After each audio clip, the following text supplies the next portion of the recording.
Bonsoir et bienvenue dans Une minute un livre. Je vous parle ce soir de cet essai, La Gaie Panique, une histoire politique de l'homophobie de Michael Tempête, aux éditions Divergence 2024.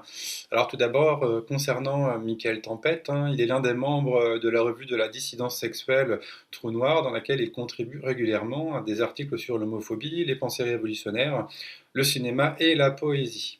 Alors, revenons à l'ouvrage, et en tout cas, ce que je peux dire déjà, c'est que finalement, après un autre ouvrage des éditions Divergence présenté dans la journée, je confirme, je suis assez fan de leur ligne éditoriale. Alors, dans La Gaie Panique, Michael Tempête revient sur ce qu'on appelle l'homophobie d'État, une homophobie d'en haut, et dans une démarche en tout cas très très claire, très directe et sans détour. Voilà, je parle notamment du ton employé dans l'ouvrage. Alors justement, cet ouvrage revient notamment sur la période d'avant 82, marquée par les lois répressives du désir homosexuel, entre résistance homophobe, peur de la différence, et on voit une répression qui produit ce qu'on appelle la déshumanisation des masculinités subalternes, mais qui produit aussi le contrôle de soi, l'autocensure, l'hypervigilance permanente face aux violences possibles, y compris policières.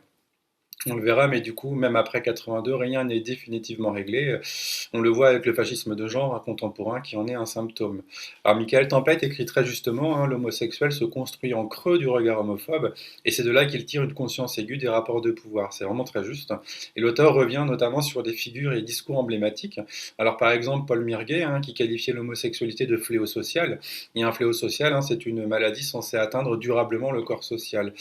On évoque aussi le docteur Eck, adepte des thérapies de conversion, ou encore la mise en accusation des mères, rendues responsables de l'homosexualité de leur enfant, et on voit bien la misogynie structurelle, voilà, derrière en tout cas la démarche.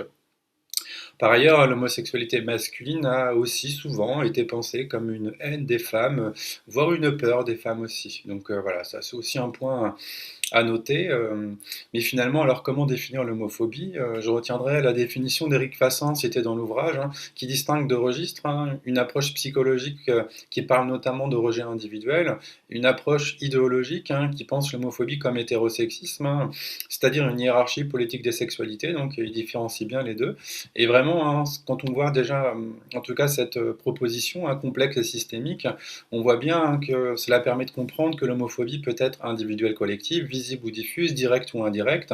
Elle peut passer par des insultes, des violences, mais aussi par une homophobie dite cognitive, c'est-à-dire une pseudo-tolérance qui accepte les personnes homo à condition que l'inégalité des droits demeure. Voilà.